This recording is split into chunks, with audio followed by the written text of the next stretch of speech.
사도신경 해설 8번째 천주를 믿나이다. 삼위일체 하느님. 삼위일체는 하느님께서 성부, 성자, 성령 세 위격 삼위이시지만 그 본질은 하나, 일체라는 표현이다. 성경에는 나오지 않는 용어이고 신학이 하느님에 관한 성경의 결론을 철학적 용어로 빌어 표현한 것이다. 하느님은 사랑이시다 는 구절이 하느님에 대한 계시의 결론이다. 하느님 성부께서 성자와 성령의 두 가지 파견을 통해 계시와 구원을 성취하신 결과로 마침내 성삼위가 알려지게 되셨다. 삼위일체는 계시와 구원이 결정적으로 실현된 결과로 알려진 하느님의 신비이다. 그리스도인은 하느님의 구원을 체험함으로써 하느님이 사랑 자체이시고 또한 따라서 삼위일체로 인식하게 되었다. 즉 구원이란 성부, 성자, 성령께서 누리시는 생명과 사랑과 친교에 동참하는 것임을 깨달았던 것이다. 그러므로 삼위일체의 계시는 성자와 성령을 통해 실현된 하느님의 구원 업적에 대한 체험의 결실이다. 삼위일체는 사랑의 신비이므로 무엇보다 사랑에 의해서 어느 정도 이해될 수 있다. 사랑은 두 인격체가 상호간의 나눔을 통해 하나가 되는 것이고 둘째 서로 안에 존재하게 되는 것이다. 그런데 둘 사이의 사랑은 제3의 존재라는 결실을 맺게 된다. 나와 너의 사랑은 우리 안에 귀결된다. 너와 나는 너와 우리 안에 있지 않으면 사랑은 오래가지 못한다. 아버지께서 내 안에 계시고 내가 아버지 안에 있다는 말씀함으로써 예수님은 하느님과 맺고 있는 완전한 사랑의 관계를 기도 중에도 담화 중에도 강조하셨다. 또한 아버지와 함께 나누는 일치와 친교가 인간들 사이에도 확산되기를 염원하셨다. 아버지께서 제 안에 계시고 제가 아버지 안에 있듯이 그들도 우리 안에 있게 해 주십시오. 하느님 아버지와 아들이 누리시는 일치가 세상 안에 구현되는 것이 구원이다. 그런데 아버지와 아들이 함께 누리시는 친교의 끈이 바로 성령이시다. 이 일치의 끈으로 인간들을 하나로 묶기 위해 성령께서 이 세상에 오셨다. 사랑은 다수이면서 하나라 할 수 있다. 다수를 생산하고 인정하고 존중하고 성장시키면서 동시에 그 모두를 하나로 일치시킨다. 하느님은 삼위이므로 그분 안에 다수가 있고 일체이므로 하나이시다. 구원이란 다수성을 유지하면서 단일성을 이루는 것이다. 하나를 배제하고 다수만 존재하면 분열과 대립만 있을 뿐이다. 반면 하나만 존재하고 다수가 완전히 무시되면 독선이나 독재만 있을 따름이다. 삼위일체는 만물을 지탱하는 다수와 하나의 바탕이시다. 그래서 만물의 완성이시다. 하느님의 창조는 다수를 생산하고 성장시키는 행위이고 종말 심판은 다수를 하나로 묶는 사랑의 행위이다. 하느님은 번식하고 번성하여라.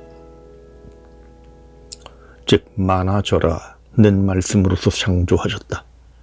종말의 하느님은 만물을 당신 안에 하나로 일치시킴으로써 구원을 완성하실 것이다. 하느님께서는 모든 것 안에 모든 것이 되실 것이다.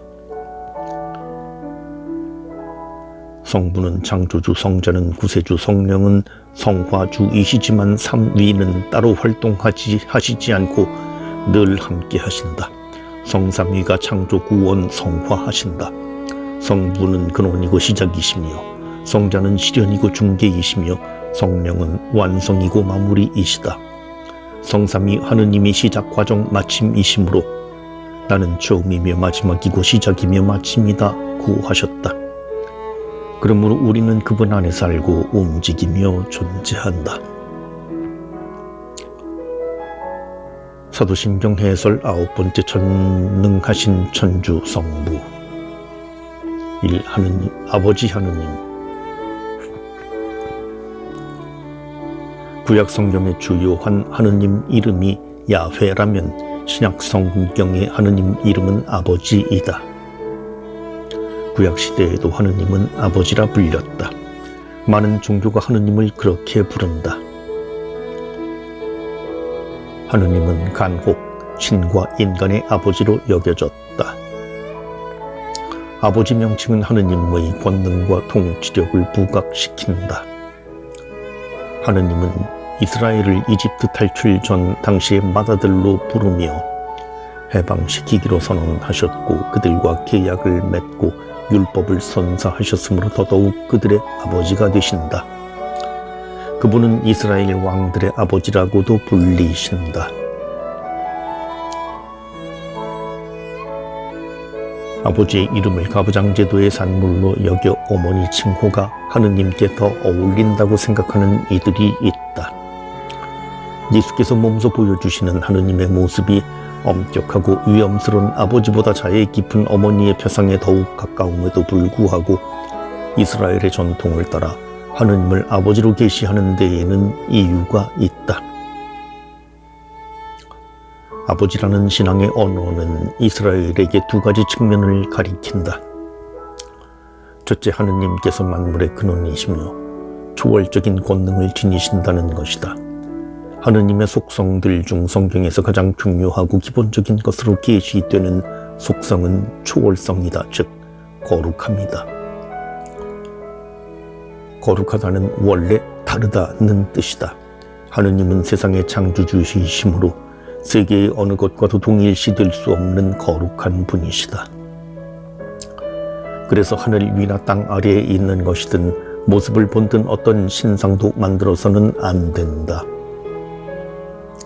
이 신상 제작 금지 명령은 세상의 어느 것에 의해서도 제한받지 않는 하느님의 무한한 자유와 초월성과 거룩함을 존중하기 위해서이다.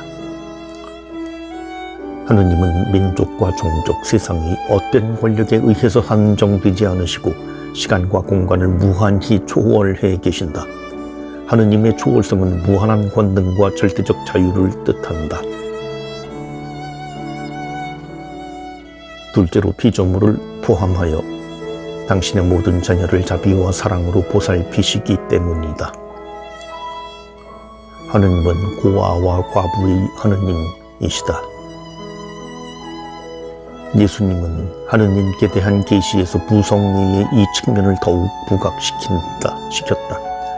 아빠 호칭에서 그 같은 면모가 더욱 두드러진다.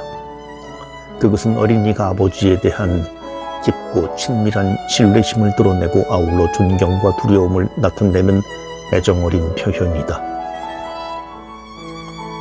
힘든 역경의 순간에 한층 더 그 호칭은 하느님께 대한 예수님의 무한한 신뢰심과 심오한 애정을 드러낸다. 아빠 아버지께서는 무엇이든 하실 수 있으시니 이 잔을 저에게서 거두어 주십시오. 그러나 제가 원하는 것을 하지 마시고 아버지께서 원하시는 것을 하십시오. 예수님은 아버지 칭호 자체가 지니지 못하고 드러내지 못할 하느님의 여성다움과 모성을 아빠라는 고유한 애칭으로서 보완하신다. 한편 예수님은 하늘에 계신 우리 아버지라는 표현으로서 구약 성경이 그토록 강조해온 창조주로서의 초월적 면모를 그대로 전해 주셨다. 하느님은 만물을 부성애로서 보호하며 보살피는 창조주로서 세상의 모든 것을 초월하시며 땅 위의 모든 것을 다스리시는 아버지이시다. 예수님이 아버지라 불렀다 해서 우리가 어머니라고 부르지 못할 이유가 없다. 하느님을 아버지로는 물론이고 아울러 어머니처럼 대할 수 있어야 한다. 실상 하느님은 인간의 성별을 초월해 계신다. 때로 우리가 하느님에 대해 어머니처럼 느낀다면 기도 중에 어머니라 부를 수 있다. 그렇지만 하느님은 인간적 부성애와 모성애의 근원이면서도 이를 초월하신다. 하느님은 우리의 거룩한 어버이이시다.